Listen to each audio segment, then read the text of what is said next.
Côte d'Ivoire must come back to normality as a democratic country with a successful economy, with stability, and able to play its own role in the region and on the continent. But of course, to get there, it's necessary to solve the current problems. The voter registration, the completion of the disarmament process in the north, all of these things that need to happen. Because you can't have the elections until the whole registration process has been completed. You can't have elections where parts of Côte d'Ivoire in the north, you still don't have a full extension of the administration to those areas. So these are challenges that need to be solved.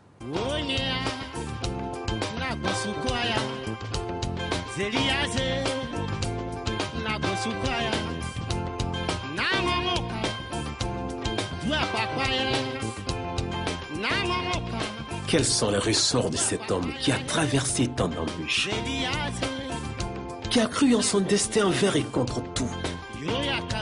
Quel est le mystère Gbagbo? Quelle est la vision qui le conduit? Il ne parle jamais des moments difficiles de sa vie d'opposant. Par exemple, il m'a jamais décrit comment il a été arrêté le 18 février 1992. Il ne parle même pas de sa vie en exil à Paris. On a l'impression que pour lui, tout ce qui est arrivé était normal. Il ne dit rien contre le président Houphouët. Je trouve qu'il faut une force de caractère pour taire ces choses-là. Je constate qu'il n'est habité par aucun sentiment de revanche. C'était pas toujours facile, mais ça n'enlevait rien au fait que j'avais de l'admiration pour lui et que son absence physique était très souvent compensée par sa présence psychologique. Il rigole, il tape sur le dos facilement, mais dans le même temps, ce trait de caractère doit être vu à travers le prisme de la pudeur. Depuis le premier jour que je l'ai connu jusqu'à aujourd'hui où les chefs d'État, c'est la constance. Il est constant dans ses convictions, constant dans ses relations avec les gens aussi. Nous sommes de partis politiques différents depuis 1994 quand nous avons créé le RDR. Mais le lien n'a jamais été coupé. Les idées forces d'Nkrumah, il les a incarnées parce que malgré tout ce qu'on lui a fait, je n'ai jamais senti chez lui un seul jour une hésitation par rapport à la nécessité de l'union, de l'unité africaine, de l'intégration sous-régionale. Ce qui est la grande force de Laurent Gbagbo, c'est qu'il n'a pas été une gauche martyre. Il a été une gauche qui l'a emporté, qui a dépassé la crise. Une chose qui est certaine, c'est cette parole libre qu'il a, qu'il faut qu'il maintienne, qu'il la reproduise à chaque instant. Quand il affronte le gouvernement français, comme il a fait plusieurs fois, eh bien ça donne du courage, de la dignité à des millions d'Africains, pas seulement aux Ivoiriens. Ce qu'il veut, c'est la justice. Ce qu'il veut, c'est le respect de l'homme noir. Ce qu'il veut, c'est le partage. Mon père m'a légué deux choses, le socialisme et la foi chrétienne. Moi, pendant ces années difficiles, je crois que c'est la foi qui m'a porté. C'est la foi qui m'a porté. Et c'est elle qui me porte encore.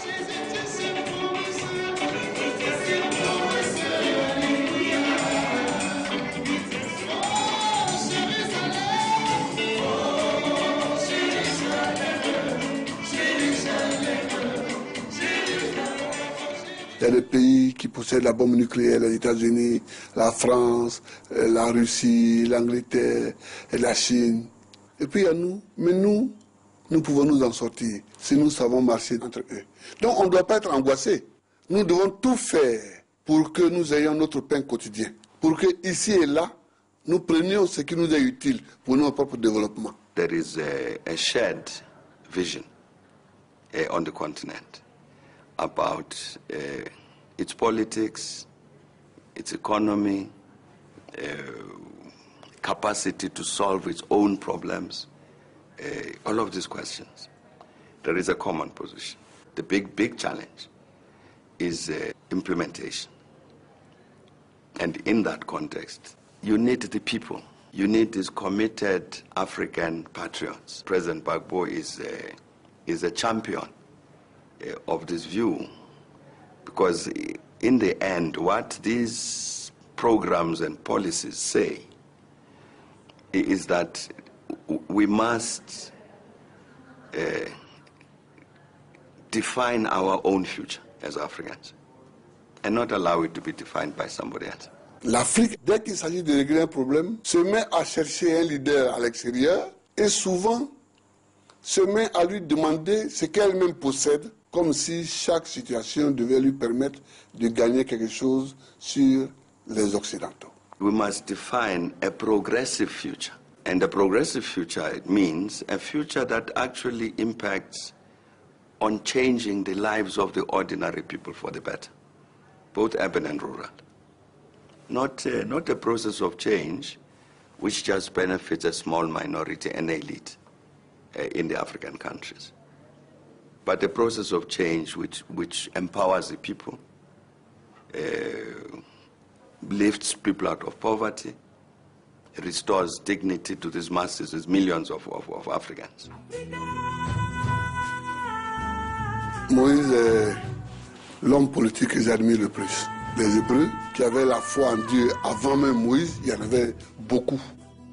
La différence entre Moïse et les autres, c'est que lui, il était instruit. Je ne connais pas dans les luttes révolutionnaires un ignorant qui dirige une révolution.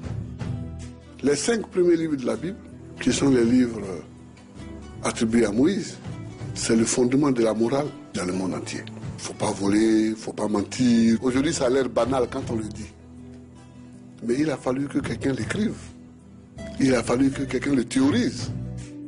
Moïse est quelqu'un qui a véritablement transformé le mode de pensée dans le monde entier. Et quelle que soit la religion dans laquelle on se trouve, on est tous des mosaïques. Voilà ce que j'appelle un authentique révolutionnaire. C'est pourquoi je suis attaché à ce personnage mythique. Binye nongu sawa mele zigulye sa bisone liolye nongu sone gulu ojwe lo wuli nyokwa irin rami nongu namo sonyame zigolye kabia joile amepeleka pleple dukumako hayi jero pele lo hayi jero Nawo ni yisabola o binye nongu sawa mele zigolisa bisone liolye nongu sone gulu ojwe lo wuli nyokwa irin rami nongu namo sonyame zigolye kabia joyile amepeleka pepe dukumako hayi jero pele lo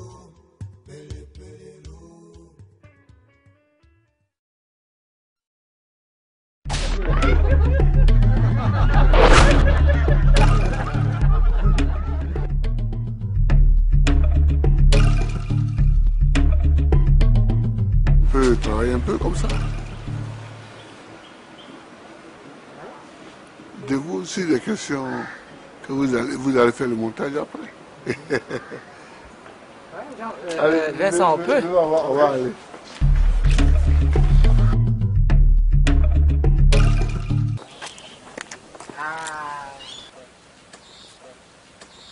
Pour les causeries.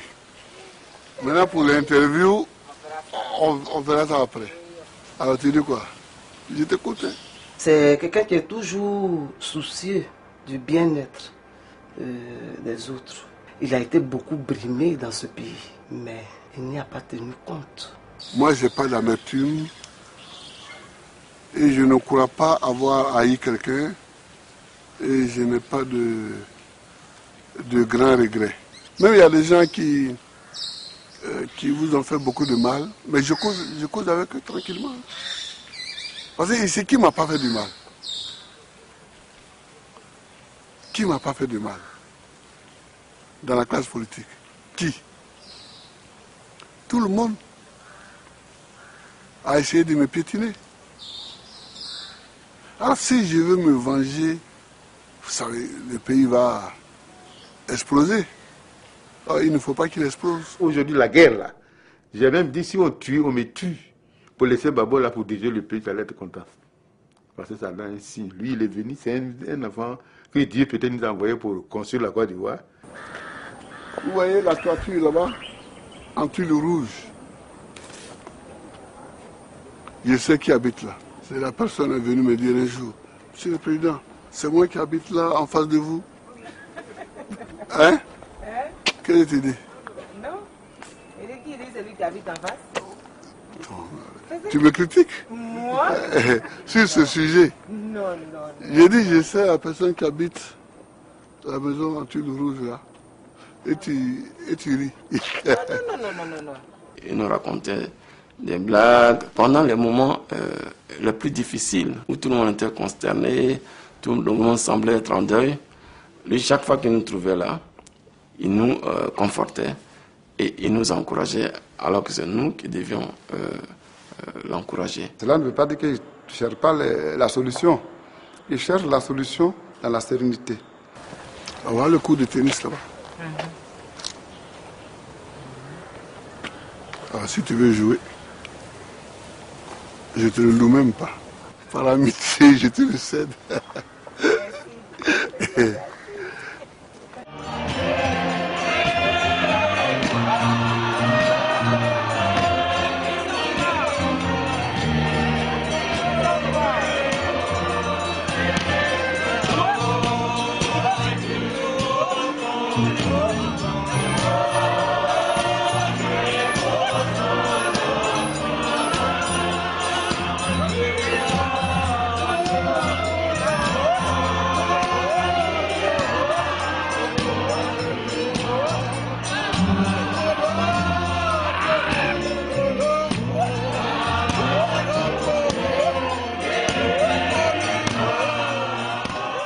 Deux combattants de la liberté se sont reconnus et ils ont décidé de sortir la Côte d'Ivoire du marasme de la crise politique et sociale qui frappait la Côte d'Ivoire.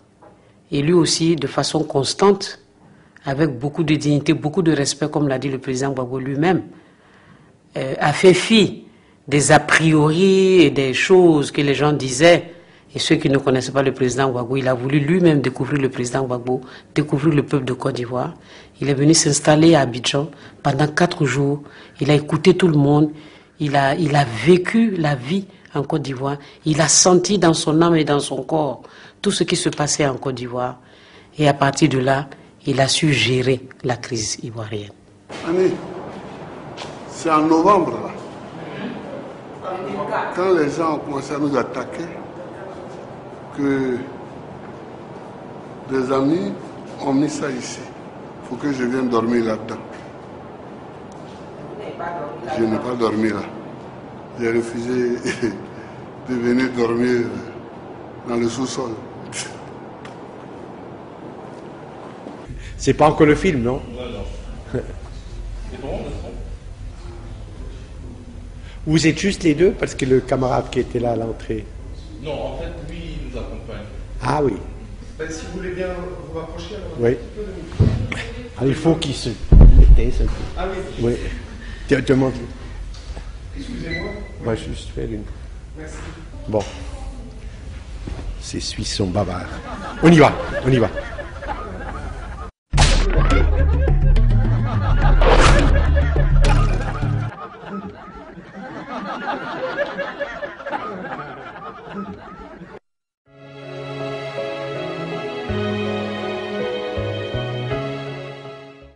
On a travaillé ensemble avec Annie et African Queen sur son dernier projet. On était responsables pour le choix de caméras, bande montage. On a opté pour une Sony, une EX1 avec des cartes solid state pour une facilité de montage, éventuellement déjà en route pré-montage, et que le caméraman ne devait pas se trimballer avec des boîtes et des boîtes de cassettes. La collaboration s'est super bien passée avec toute l'équipe d'African Queen et Annie Celli en particulier. Et voilà, on était ravis de pouvoir participer.